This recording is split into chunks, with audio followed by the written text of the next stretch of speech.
Welcome to the CWC Podcast with your host, David Selby, Justin Reed, and Andy Horton. All right, welcome in to the CWC Podcast, the official podcast of the Chuckwagon Channel. We are your go-to for Chuckwagon racing news, rumors, interviews, and stories. Also, a great way to kill some time. I'm your host, David Selby, joined by my co-hosts, Justin Reed and Andy Horton. How's it going, guys? It's going good. How are you? Doing pretty good. Fantastic. Andy, you guys have the blue theme going on today. I like what you're doing. So in today's episode, we're going to talk about the B&B Farms Chuckwagon Races, and later we're going to be joined by professional bull rider and the CEO of Outlaw Nation, Chase Outlaw. Exciting stuff. That'll be our first guest. We've got some good questions lined up for him. Today's Tuesday, July 30th, and we release episodes every Thursday on the Chuckwagon channel for our subscribers to enjoy a day ahead of our Friday public release on YouTube. Our episodes are also pre-recorded and edited, of course, for Justin's profanity. So make sure you relive the ride at chuckwagonchannel.com and subscribe to our monthly or annual membership. Follow us on Facebook, Instagram, TikTok, YouTube, and use the handle at Chuckwagon Channel. So what's up, guys? It's Tuesday right now. How was the weekend? The weekend was good for me. I wanted to get a lot more moving done than I did, but I saw my aunt and my grandma that came in town, and so that was good. But also did a birthday kind of thing for one of the racers' kids, so that was fun. But overall, pretty great weekend. That's awesome. Andy, how about you? There was a weekend. Yeah. I wasn't even aware. I feel that. You had a wedding. Yeah, so that would have been like last Wednesday is when we actually did that. Oh, okay. Yeah, it was pretty simple. It was more like a photo shoot with an I do in the middle of it. Okay. So yeah, it was fun. Cool. Where were you at this weekend? I don't even know where I was at this weekend. You know, that's when you're in trouble, when you don't even know. Yeah. Yeah.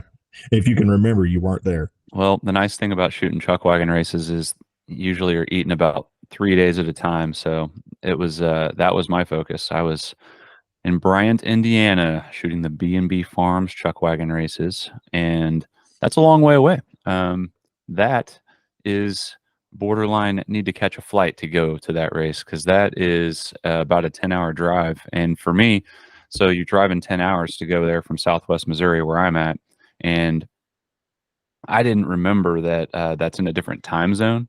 So I actually lost an hour. So I got there and it was an hour later. And then I don't know. And then they start their races at noon instead of 1. So it's like I lost 2 hours. Oh, wow. Yeah. Like getting there late at night. And then, and then we're like off to the races, at noon the next day. And then they also race 2 races in one day instead of doing a Saturday, Sunday. So it's like Saturday and Sunday in one afternoon. And then I guess on the ride back, you gain an hour. So had nothing to do but drive home on Sunday, and then got home at a good time, got to hang out with the kids and feel like a total zombie from the 2 days before. But it was good. It was a good weekend. I'll talk more about it here shortly. A couple of news and notes here. Season finale of the Great Wagon Race is officially available on the Chuckwagon channel. So if you have not seen the series yet, get over there and check it out. If you're familiar with Chuckwagon racing, you're going to love it. And if you're new to Chuckwagon racing, you're going to learn some stuff and hopefully still love it. So by the time this episode will air on Thursday, I believe we will have episode 1 released on YouTube. So look for episode 1 on YouTube. We're doing that to promote the series, and we're hoping that will promote the national championships as we're a week out, get everybody excited. And then we just think that putting an episode like that on YouTube is going to just promote the sport in general. So, it's between 20 to 25 minutes, something like that, episode 1. We just hope that people will share that and push it around on YouTube and stuff. So that will be the only one, at least, that we plan on putting out as a free pilot, if you will, for the Great Wagon Race documentary series as we gear up for season 2. So I wanted to talk about B&B Farms. Had that race this past weekend in Bryant, Indiana again. That was a crazy race day. Any of you that are in the Chuckwagon community, you probably already are aware of some of the stuff that went down there, because word travels fast in the Chuckwagon community. But that day started really, really rough.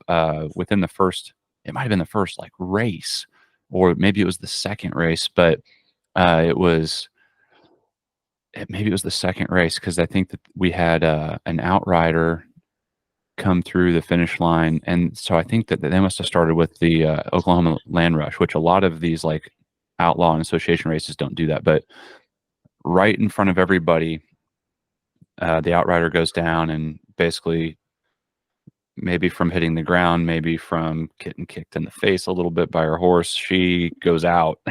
She's out cold for a second. And this happens right in front of the camera, and everybody and the whole audience, so everybody's like, is this what happens in this sport? And that it's like, big no, gasp. That no, big guys, gasp. it's fine. This, wrecks happen sometimes. Well, shortly after that, here comes Nova Burkhalter, wife to Gerald, and these guys put the race on.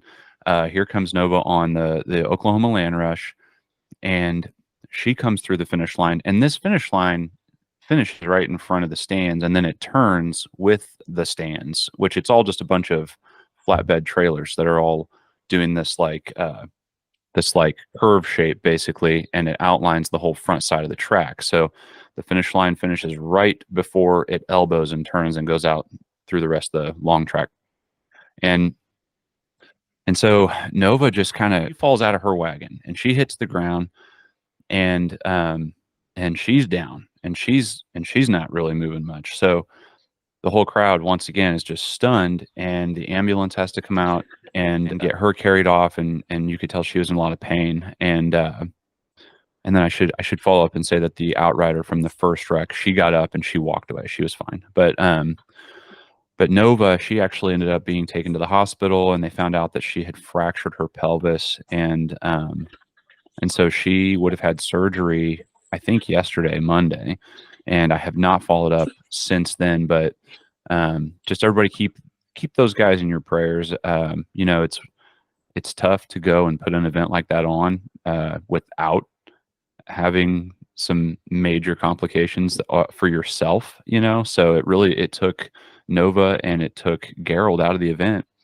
and they were at the hospital the rest of the day. And then just like the Chuckwagon community does, everybody jumped in, they got things going again, and naturally, as the buckboard came on, not much longer after that, a B&B wagon gets turned over at the start line, and these two girls get tossed. It's just like, what is going on today? And so you're starting to question, like, is it the ground? Is it the clumps of grass, like catching wheels? Is it just dry?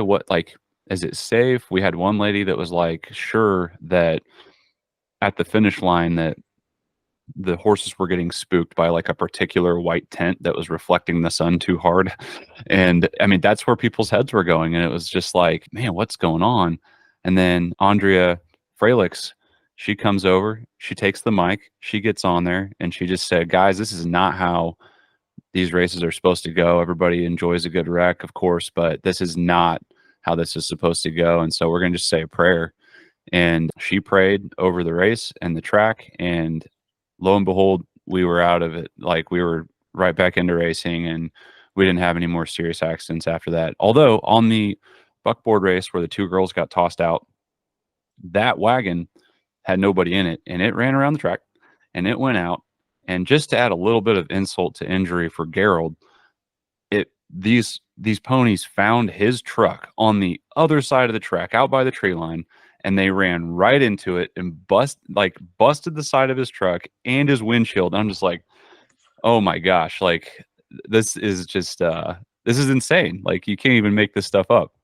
Just nuts. So it was a crazy, crazy start to that race, but oh my gosh, beautiful sunny day. The people that came, they just filled in those trailers. It was an incredible atmosphere for Chuckwagon racing. I think that they have one of my favorite tracks, I think, that I've been to.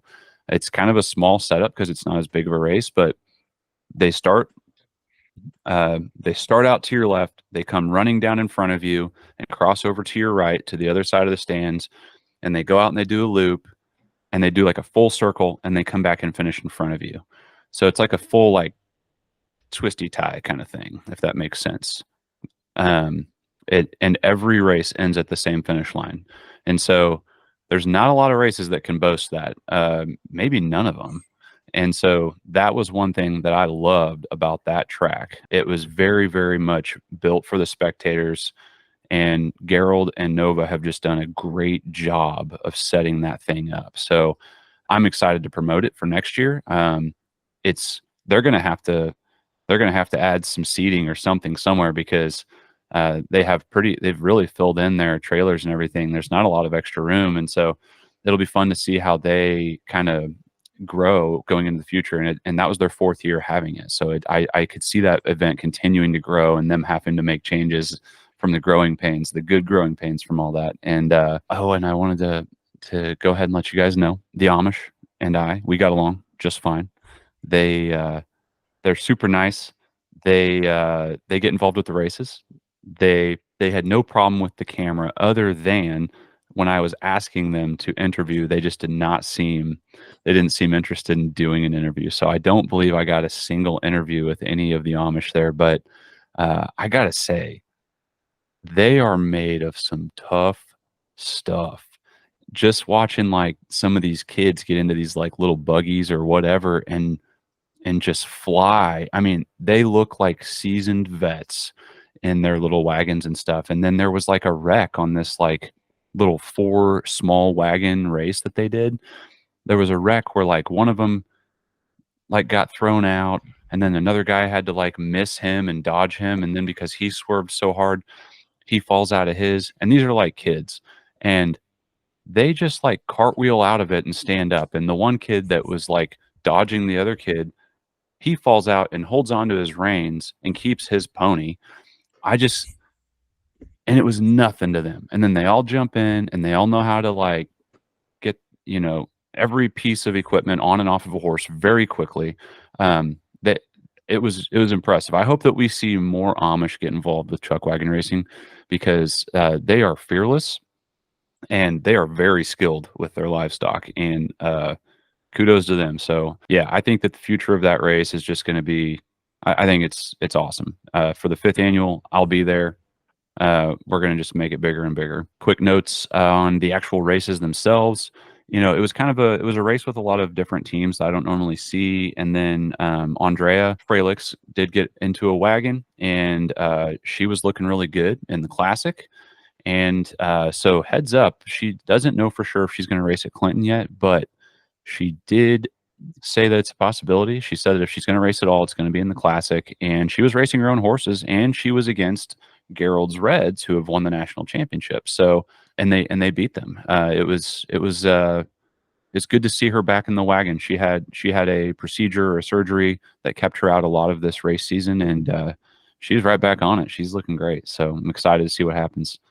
Next stop on the Chuckwagon Trail is going to be Clinton, Arkansas, as I was just saying, when talking about Andrea. And so that kind of brings us right into who we're going to be interviewing today, Chase Outlaw. And before he gets on, how are you guys feeling about this? Are you excited to get our first guest on here? Absolutely. Oh yeah, definitely excited, and I'm excited that it's Chase Outlaw. So you guys have heard of him? Yeah, I've heard of him. I've actually seen him a few times at the. They have a PBR that comes about every year at North Little Rock, and I've been a few times, and he was there, and I enjoy watching the PBR. I enjoy watching bull riding. It's just a next step up, and yeah, I've heard of him.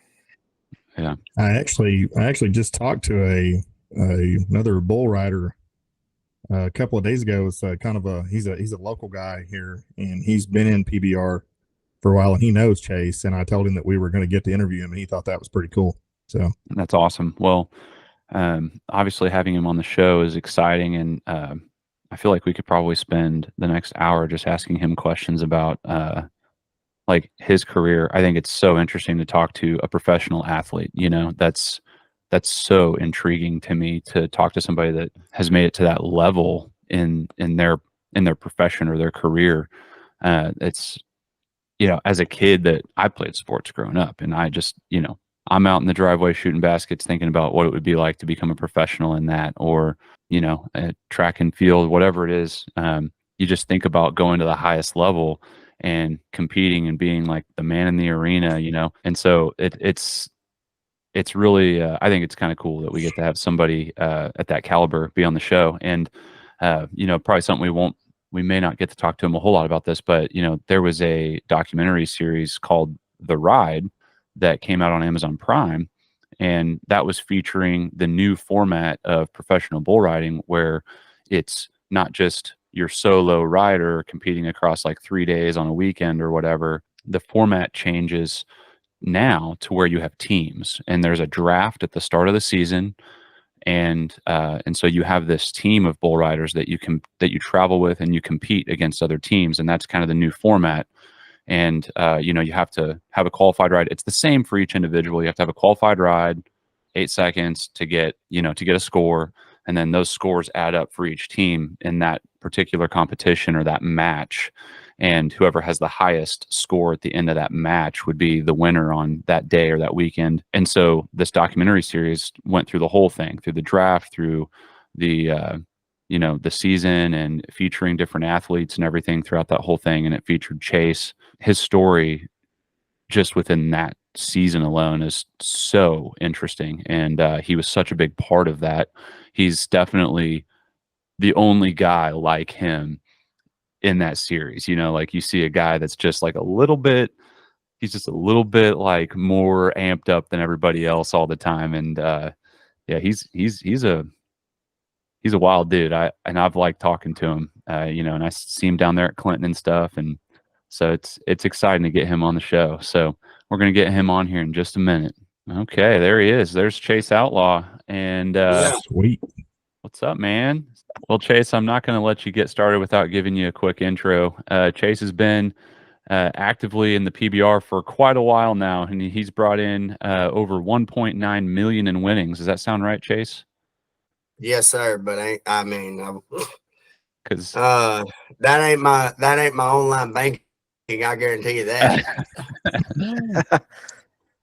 So Chase has been in the sport for a long time. He's from Hamburg, Arkansas, and he's one of the biggest advocates of chuckwagon racing for sure. As a matter of fact, he brought professional bull riding to the show at Clinton last year for the inaugural Chase Outlaw's Chuck and Buck, and it was a huge success, I would say. If you just go online and look for Chase Outlaw's Chuck and Buck, the footage will absolutely back that up. It's bull riding on grass. And if you consider a big circle of people, horses, and pleasure wagons a fence, well, then maybe there is a fence. But it's pretty wild and it's pretty Western. And to say that Chase is a part of the Chuckwagon racing family, that would be an understatement. So welcome to the show, Chase Outlaw. Yes, sir. Chase Outlaw. Yeah. Thanks for having me. Thanks for having me on, David. And thanks to the Chuckwagon Channel. Justin, Andy, nice to meet you, man. Nice to meet you. Yes, sir. Yeah, man, we've enjoyed seeing what you're doing, and we've really enjoyed seeing the rodeo on grass, the bull riding on grass down there at Clinton. That was a really cool addition on a Thursday night last year. It's one thing to get to kick the week off with the chuckwagon races, with the rookie races and the roping and everything that afternoon. But man, when that group started congregating, making that big circle out in the field, out in front of that big bluff, and not to mention, you got to have like that theatrical lighting too, where the sun's kind of moving over into the west. It's nice and warm. It was just it was a spectacle, man. That was awesome. So we're going to talk more about that, but I just want to know what's going on in your life right now. What have you been up to? Well, we've been cutting hay for the past couple of weeks and just healing up this leg. Been cutting hay and healing up this leg, getting ready to go back to riding with my team, the Nashville Stampede, and just keeping it going around the place here. Like a while ago, I was just swapping out some tires on a Can-Am just a while ago before I came in here. So, just keeping it all rolling, keeping grease in the bearings and trying to keep axles straight. Absolutely. And so talk a little bit about what's going on in the PBR world for you right now. I know maybe for those who don't know, talk a little bit about the injury that you sustained and kind of where that puts you in the season and really in your career right now. The current injury, well, I compound fractured my tibia and fibia in October, and then they put a rod in it, and I came back, and there's like 6 bulls in. Bull stomped that same leg, re-broke my little bone. Came back, was out 12 weeks or so. First practice bull back the other day, I got released and went to Sabano Alves's for a team practice and got whacked in the leg by a horn in the same exact spot. I mean, couldn't have, in the exact same spot, and re-broke that son. So that's where I'm at now. And so I more likely will not be competing at the Chuck and Buck, which it's hard to ride at your own event you're producing, because you're not focused on your ride, and you're worrying, you got to have somebody else running it, and you'll be over there stressing, looking, wondering, so and everybody always asking me if I'm on a ride, and if I'm riding, and I'm always, like last year I had a broke arm, was just about to recover from that, but I don't see it being successful if you compete at your own event you're trying to put on, unless you have a professional production team there that's running it, which that's we're professional, but we ain't a hired out professional team, and we're gonna keep it with ourselves. I mean, keep it in a tight knit group. Yeah, no doubt about it. I think it's safe to say that it looks very professional from the outside looking in, and we know that you guys, even within the world of sports that you're in at the professional level, you bring another level of experience to an event where really there are a lot of really amateur level athletes running around, even though some of these veterans that are chuckwagon racing are very, very, very good at what they do. To bring in some professionals on bulls, that is new to Clinton, Arkansas, and it is a really cool thing to see.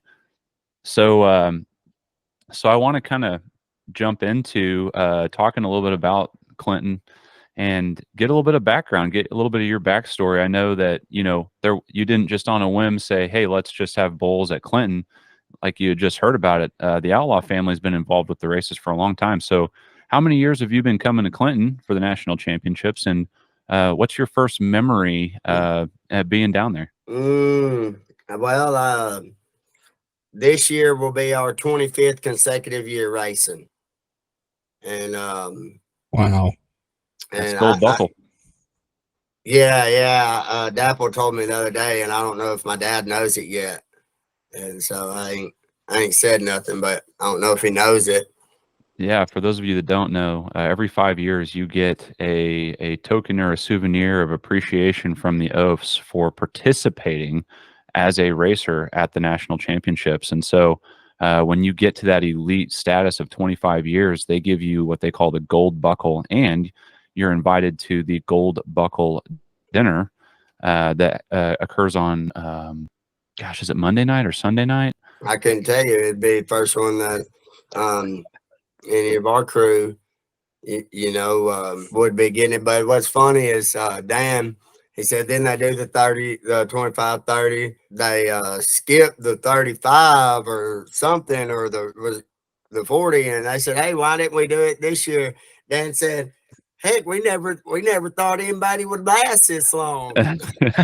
Yeah. Well, they keep on having to reinvent that souvenir, that token, right? And yes, sir. Yeah, because it keeps getting older and older. Like, yeah, there's a handful that's 40 years. Yeah, you would think that somebody would stop getting into a chuck wagon and racing around a track, but sure enough, yeah, so the 30 year, and you'll see this if you go watch the documentary series that we just published, you'll see that Dan Ove kind of explains this, but now they have a monument out there right off the highway out in front of the Western store, and that's where you get your name cemented in stone for as long as that monument will be there. So for a very, very long time, and that's a special thing. If you make that 30-year mark, then you get your name on that that monument, and that's a cool deal. Well, I think as long as there's a cowboy and as long as there's a race, they'll just keep on getting in it. Right. Absolutely. Yeah, it's pretty neat to talk to those guys that have been going down there for a really long time, and a couple of them are there, a couple of them are in that docuseries, and you just see how into it they are. And I'm sure we'll get some footage at that Gold Buckle dinner again this year, and it's good to know, noted that the Outlaw gang is going to be involved with that this year too. So that'll be another good reason to have the camera out. So going back, looking at the Outlaw gang and their history with the wagon races, tell me a little bit of the background. Like, what was it like when you were a kid growing up going to the races? Oh yeah, you asked me about my first memorable moment. Heck, I remember I had this paint pony, and I remember the pony races I used to have down in front in the straight stretch. I always look forward to that. I'd say that's probably my first memorable moment. Maybe, man, I was young, so that's probably what my first memorable that I can just think of off the top of my head. First time, first. And then when you think back, what have been the key divisions that your family has competed in and continue to compete in? What would you say those main divisions are? We've competed in the classic for many, many years, and the buckboard for a long time. And we run Oklahoma. We have an Oklahoma Land Rush team, and we are in the big mules. That's what we run now. That's awesome. Whenever you think about the wagon that you want to get in, as soon as you get the chance to, what's the wagon you're going to be competing in? I'd say buckboard or classic, for sure. Classic or buckboard. Awesome. Well, a little bit of a tip here for this year's documentary series, Chase. We started with the classic last year, went headfirst on classic, awesome, went great, and we're going to go right into the buckboard this year. So 2 fantastic divisions. Really, there's no better way to start off a documentary series about chuckwagon racing than with those 2 divisions. So yeah, because that's original chuckwagons that there was. So. Absolutely. So I want to talk a little bit about the Chuck and Buck and kind of what was your original inspiration? How did we work toward the point that this kind of thing happened? So at what point in your life did this idea kind of come into your mind? And then how did that kind of graduate into its inception? Well, they always had that bull riding there on Monday nights, the little deal in the arena.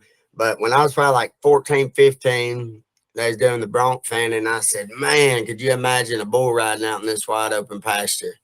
And I didn't visualize the horses and wagons as the fence, but as it was just all coming together, we just knew we're going to have it out in this pasture. We're going to have a snow fence and a little fence like they did at Pendleton. And then come to find out, nobody went and picked up the snow fencing.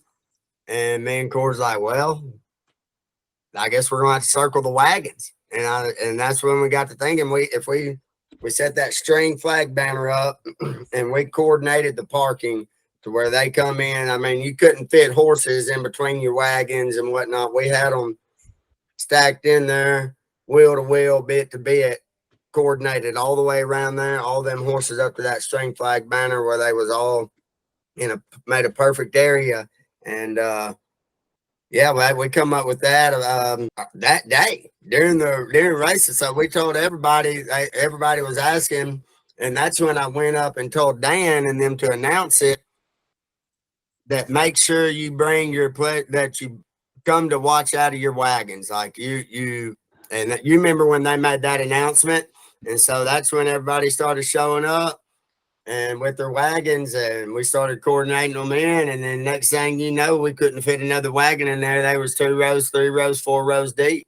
Man, you couldn't fit another person in there. I mean, shot from the hip like a son gun. Now, I mean, it had that hammer filed down a lot when we shot from the hip too. But it went spectacular. Oh yeah. So was there anything going through your head when you're seeing all these, people just essentially just creating their own circle around this whole thing. I mean, really, what happened was you guys created that flag line fence, and that was just basically to give people a little bit of a standard of where to stand. Yes, And that was just giving the horses and mules a reference of like a pull-up line. You know, you got them horses and mules. When a wagon team, when they pull up, you pull them up to a line. It don't matter what it, you know, they'll stop at that line. And if it's right in front of them, it's like you always knows them up to something. And so that was just a reference point where we could keep everybody straight and it all square. man, that's incredible. So Because it was no fence. It ain't like, I mean, that was just for just like a proper, I mean, just, you know, perimeter deal. Because there wasn't, like you said, wasn't no fence. There wasn't no fence to climb up on. That's for sure. yeah. Oh, Thank goodness the human beings that were out there also were abiding by the rope fence that was there. So I got to ask you, what were some of like the challenges of making that happen? How did you kind of go about getting the whole thing to happen with Dan Oaf and the ranch? And, you know, what were some of the challenges of bringing that together? Because that same day, gosh, was it maybe it was Tuesday or something. I'm trying to think when I interviewed you that week, but you were still actively trying to get everything coordinated. So I know that there was a lot going on behind the scenes. Yeah, yeah. I was telling Cord about it. I was like, man, how could I do a bull riding here? And I mentioned Dan before, and then Cord, you know, really broke it down, and we went to the ranch and we met up with Dan and talked with him and how it could all work together, and went from there. And yeah, it was definitely a shuffle around because just first time ever doing anything. But it went very smoothly, like from the eyes, everybody's saying, but it got kind of clustered in the back there once or twice, but it all ran smooth. I think we bucked 17 bulls in less than 45 minutes. Man, it's incredible. And thank goodness Dan approved this because Yes. because Dan got to see it up close for just a second. Can you talk a little bit about what's the story of Dan Oaf's first encounter with Chuck and Buck? Man, he was a little he was like, man, he said, what about somebody getting hurt or that's gonna be dangerous? I said, Dan, yo, Buck the Bronx out here, they went in the middle of wagons before. I said, there's runaways. I said, when people come through them gates and they come through that west gate and they drop down that hill through that gate, I said, they know what they're signed up for.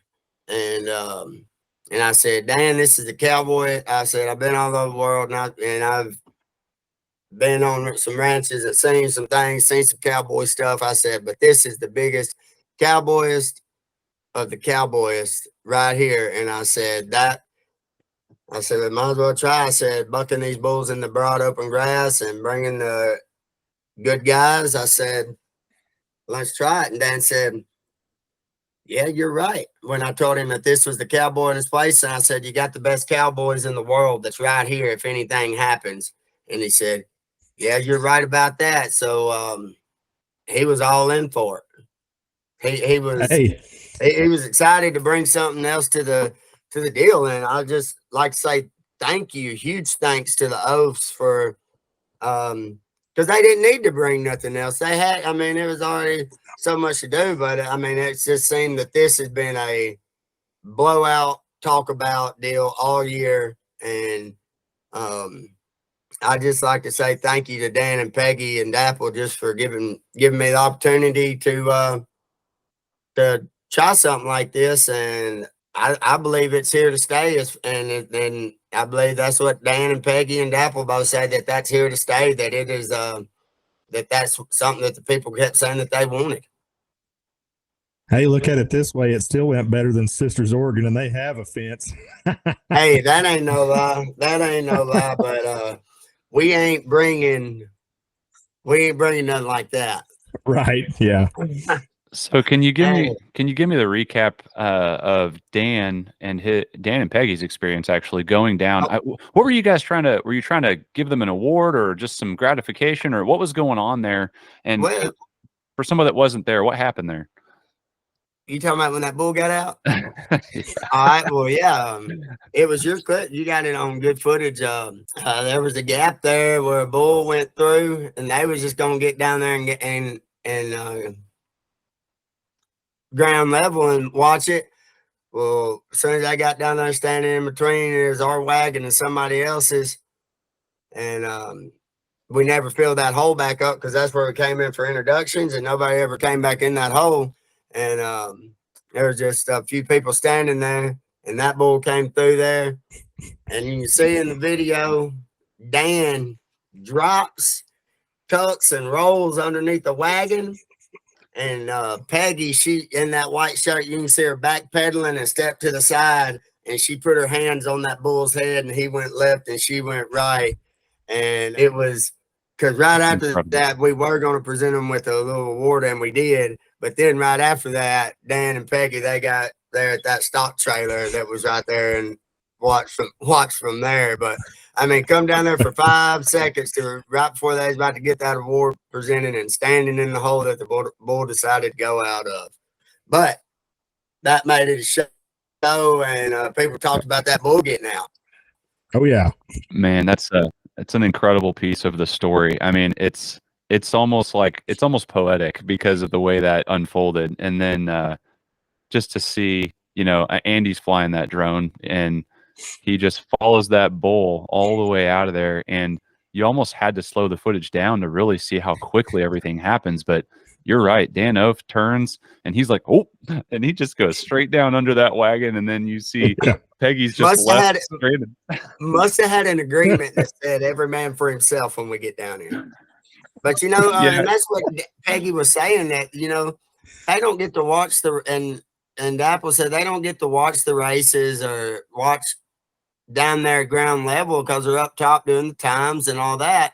And Peggy said when she got to come down there and see that ground level and see it and see everybody, she was like, man, it was just phenomenal because she seen it up top and then came down, and she's like, it was to look back up and see it. She said it from this point, she said it was phenomenal.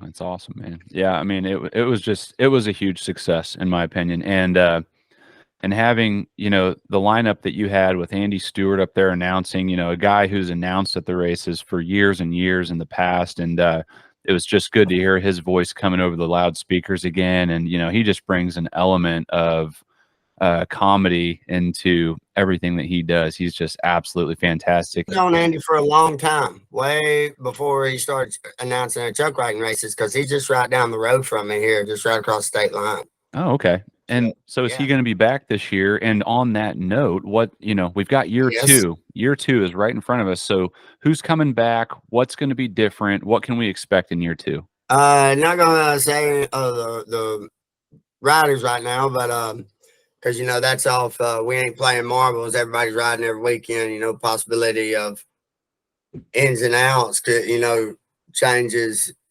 week to week, but still about the same. We're gonna try to buck about 20 bulls and have a great show. And I know having a lot more sponsors coming in, a lot more activation with some sponsors that'll be there. And I know Monster Energy, they're the title sponsor this year, and they'll be doing a lot of activation and a lot of other good things coming. But great bull riding in the middle of the pasture. Circle the wagons, boys. That's awesome. Justin, I think Justin, if you want to take a couple questions, you go right ahead, man. Yeah. With the Chuck and Buck coming back to Clinton Part 2, will we see more Chase Outlaw events break out, or are you satisfied with Clinton? No, that's actually what I'm going to do. I mean, there won't be another event like Clinton. You know what I mean? But absolutely, some bull riding's coming on that I'll be producing. Start doing that as get my feet wet. And I've done my whole life, start putting on other events elsewhere around the state, but nothing like Clinton. I mean, that can't be matching. That can't be done nowhere else but there. Absolutely. I fully agree with you. Another question real quick. Obviously you've been a part of some huge events. The PBR brings in a bunch of people who may not even know all that much about professional bull riding. So what kind of advice would you give to other track owners to bring in more people that are unfamiliar with chuckwagon racing? I mean, I guess just advertisement and just on social media, and I mean, maybe some prize money or awards or things like that. I don't really know what all that entails, but to bring somebody that don't know about it is to be on social media, and exactly what David's doing and y'all are doing right now with the Chuckwagon channel. I mean, because when people see it, they're like, what's this? And then they click on that, and then they're learning it, because that's the new way is people's got this daggone thing in their hand at all time, and if they ain't on this streaming, they're streaming on their TV, and that's really the best way to get it out there to people that don't know about it, and just have it spread on all platforms, especially on people's platforms that reach multiple audiences, multiple genre of audiences. Right, right. You know, having it spread on them platforms is what I think. Like my platform, I got people from, you know, rodeoing to daggum actors, musicians to pro. I mean, the off the wallest things you could think of. People follow me and interaction on my social media. So somebody like that you can get it on, and they share it on their platform that feeds to multiple genres of audiences. Yeah, absolutely. Totally agree. And that's definitely something that we've experienced for sure. Trying to grow the Chuckwagon channel is figuring out how to kind of bridge the gap between people that haven't seen it before and actually getting them to get into the event, get interested. Yes, because if, you know, people that are on the Chuckwagon channel that know about it and they continuously spread it, you know, that's not reaching audience that's always reaching audience that they're already kind of with. You know what I'm saying? That's already on their feed. But when you get somebody that has a whole new audience that don't even know what the Chuckwagon channel, when you get them people that discover it, or somebody that's putting that on their feed, then that's when you're going to get new people involved in it. And just like with Monster, when they seen it, it made it all the way up to their main man, CEO, president, CFO. They said they've done some insane things in events, but they said that right there is the most insane, craziest event. They thought just the bull riding that was part of PBR was insane, but they said that right there was insane out in the middle of that pasture. And so that right there, just that avenue, people with Monster and all the people that seen that, like now they know what Chuckwagon racing is, and they had no idea. Didn't even know that's a daggum thing. Absolutely. Well, we'll have to follow up with you because we're always looking for new ways to network and to promote what we're doing. And I really think that one of the beautiful things about the PBR stuff, you bringing that into Chuckwagon, is it fits. You know, it's not like bringing in like a basketball team and they're going to play 5-on-5 out in the pasture. This is something that, you know, right, rural folk already know about bull riding. They already love the equine athlete aspect of that. They love the excitement and the thrill and the adrenaline, the danger. So, you know, that just fits like a glove for the kind of event. And I really believe that, and I've kind of said this before on this podcast, but the whole genre of Western sports and competition, they all kind of appear within your Chuckwagon racing events. You have a Chuckwagon race at any of these weekend events, especially Clinton, but you also usually have an arena that exists where they're at. They're probably doing barrels. They're probably doing some bull riding. They're probably doing some mutton busting. They're doing, you know, the whole gamut of stuff. And and then there's concerts, and there's all the live entertainment and the food and the fellowship and all these things, the camping, the outdoors aspect of it. And there's so many things that get kind of packed into it. And so, it's not the same as a lot of other things out there. I mean, you really just start comparing it to big events. You start comparing Clinton to another big event. But Chuckwagon is kind of different in its own way, and I think it's cool that you've been able to kind of bring the rodeo or the bull riding on grass to Clinton, because I think that kind of introduces just even furthers kind of what can be done at an event like this. It's showing the possibilities are kind of endless, because you've got the people there. You've got the people that are already taking in, a spectator sport, and to be able to see something like professional bull riders coming down and doing something that's even different for a professional bull rider, getting on those bulls out in the pasture with just such a live crowd. You're not separated by the big barred fences or the arena or whatever. It is just a thrill for everybody involved. So it's a really impressive thing. And I just want to say kudos to you for having, the idea, and then taking an idea and making it a reality, because I admire that. And so I want to ask you, what's your message to all the listeners out there who are thinking about coming, maybe to Clinton, but maybe to the Chuck and Buck this year? Any words of advice as they, go to this thing for the first time? If it's your first time coming to the Chuckwagon races or the Chuck and Buck, if you come to the Chuck and Buck, I would advise you stay for the next day of the races. But if you enter the gates at any point in time and you come in there, I mean, you will see things that you've never seen before. And do not expect the unexpected, especially at all times. I mean, when a world-renowned sponsor that's famous for being involved in extreme sports tells you that you're crazy.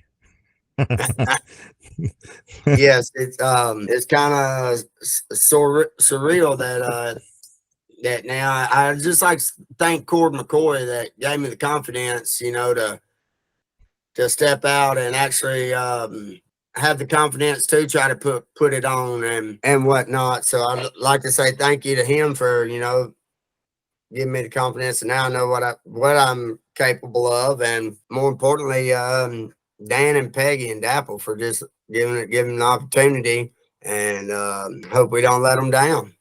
Yeah, well, I'm sure you won't. And I also, on that note of, you brought up Cord McCoy, and I, just by happenstance, it was like I stumbled onto his wife up on top of the hill last year and ended up interviewing her. And I interviewed her like anybody else, just asking the standard questions about how's your experience this week at Chuckwagon and everything. And she said, this was incredible. We had no idea that this was this big of a deal. And we came on this day, and maybe it was like they came on Thursday or something for the Chuck and Buck or the night before. She said, next year, we're going to be there earlier. We're going to be there earlier in the week, and we're going to be there for the whole thing because it was awesome. So that was pretty neat to kind of hear that from his wife. Yeah, and they did not, were not prepared. But I mean, they were prepared with horses and all that, but just didn't realize, like when I tell people you come in here and you come to stay, you better have what you need. Yep. It's like you're going and you're living in another world, and you take a step back in time, and I love it. And you just get to revel in that. And that's one of the best things about going to Clinton. And you really, we can put out every video and interview in the world and try to give that experience to people through the airwaves and through their cell phones and the big screen, you name it. But until you go down there and you see it with your own eyes, you just won't fully understand. And the toughest thing is, if you ever had another plan on a Labor Day weekend, that's probably spoiled from then on out. Yeah. If you ever go there, you'll make sure you're there every year from there on out. And like you said, you're only being able to see what that lens is capturing. And when you can turn your head at any given time in 306 degrees and the things you can see, I mean, until you're there and you're down there and you smell it, you smell all them horses, you smell the leather, the dust. I mean, you can't explain it until you're there. You Yeah, just gotta totally, witness. totally agree. So the last thing I wanted to kind of touch on here before we let you go, there's been rumors flying around, and I know Justin kind of hinted to this, but there's been some rumors flying around that we might get to see a straight up Chase Outlaw Chuckwagon race that maybe you would be hosting. Can you speak to that at all? Well, I just know somebody mentioned about it doing an association race, but I just had so much on my plate. But I heard that, you know, there was mention talk about it at the meeting or whatever, at the association meeting, and maybe one day we'll have our association race and have a Chase Outlaw race. But as of right now, you know, I got my plate full, and that's something that possibly could take place one day. But yeah, I wasn't expecting that question. Yeah, well, we wanted to put you on the hot seat with that one, Chase, because we love what you're doing with the Chuck and Buck. We know that you've got a heart for our Western heritage and for Western sports, and we know that if anybody's going to be able to help promote it and keep it alive, we know that that's Chase Outlaw and your family as well, an extension of yourself. And so we really appreciate you coming on the show. We appreciate your time, and we're rooting you on, and we're praying for you to get healthy fast so you can get back out there and compete again. And as much as anything, we're just excited to see you down there at Clinton, and we're going to see this event continue to grow into an even bigger success. Yes, sir. Yes, sir. And that's even if I do have a race, I don't think you could. The Chuck and Buck could only happen in one place. Even if I did have my own race, the Chuck and Buck only happen at one place. You know, of that caliber and it being like that. So even if I did have my own race, you can't top that. What could be done there, and that's the only place that I think people need to be able to view it. That's awesome, man. Well, we're rooting you on. We're going to help you promote it in any way we can, and we'll see you out on the track, man. Hey, that's right. That's right. We got the nod. We're just waiting for the gate man to swing the gate. Right on, man. That's right. All right, Chase. Well, we appreciate you, and feel free you can just hang up on us whenever you're ready. We're going to have a few closing words and stuff, but we're excited to follow up with you down there in Clinton. Yes, sir. Thank y'all very much, David, Andy, Justin. Thank you, Chase. Adios. See you, man. That was great. That's cool, man. Yeah, that was awesome. So let's do a little follow up here. So we know we're coming back. We're going to get bigger and better. A few things that I would have heard were that they might move that thing a little bit closer even to the bluff this year.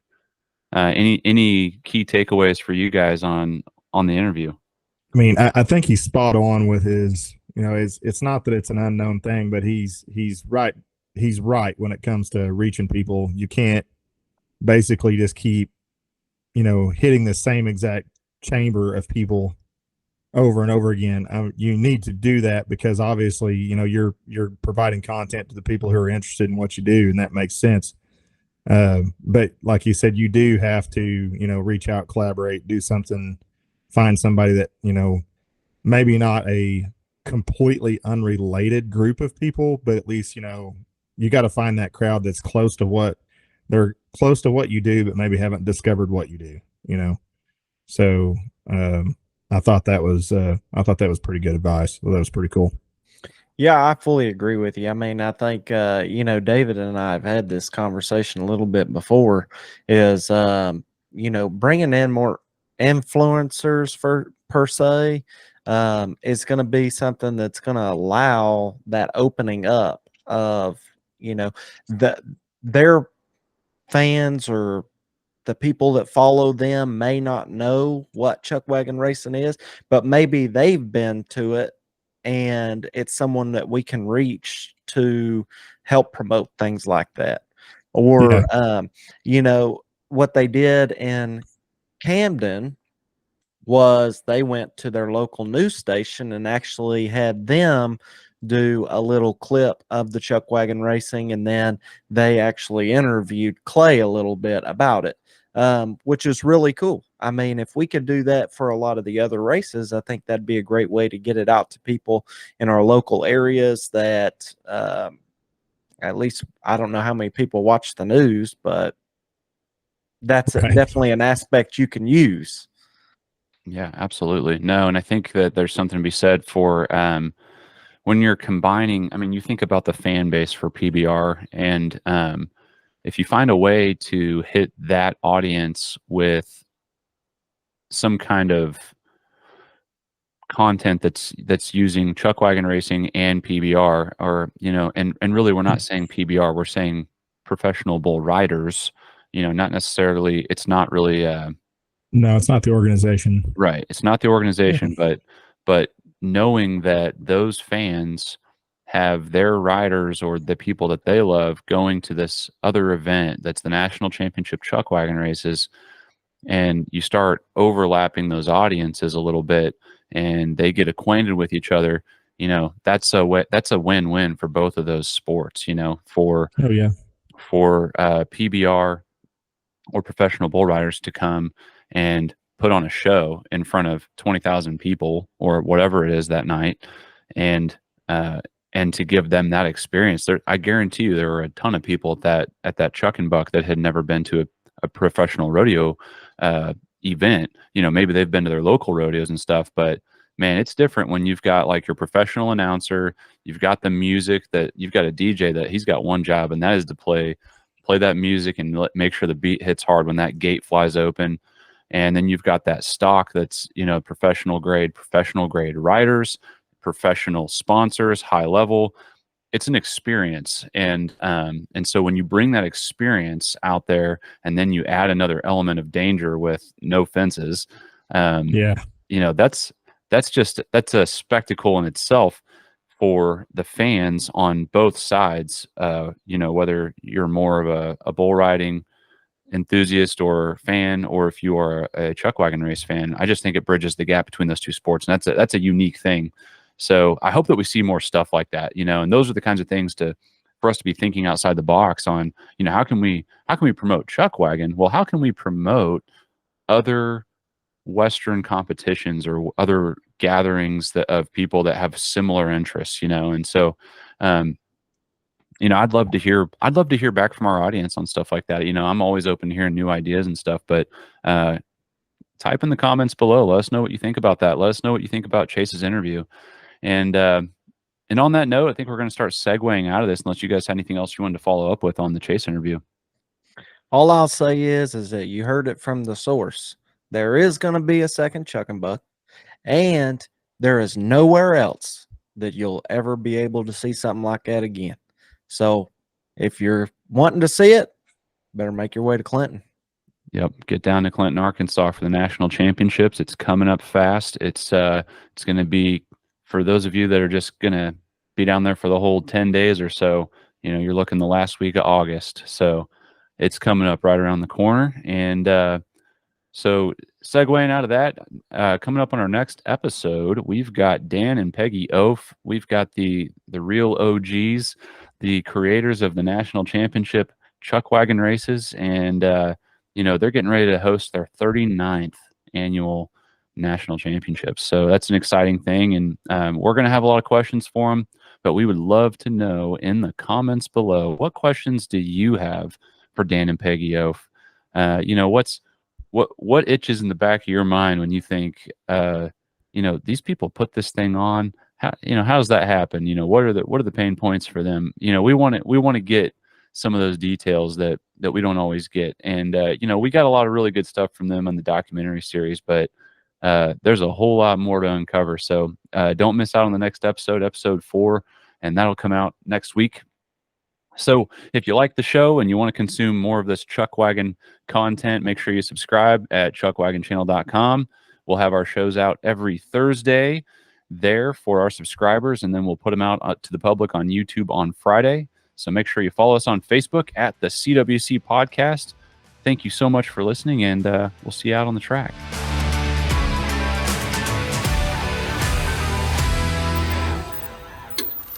Thanks for listening to the CWC Podcast.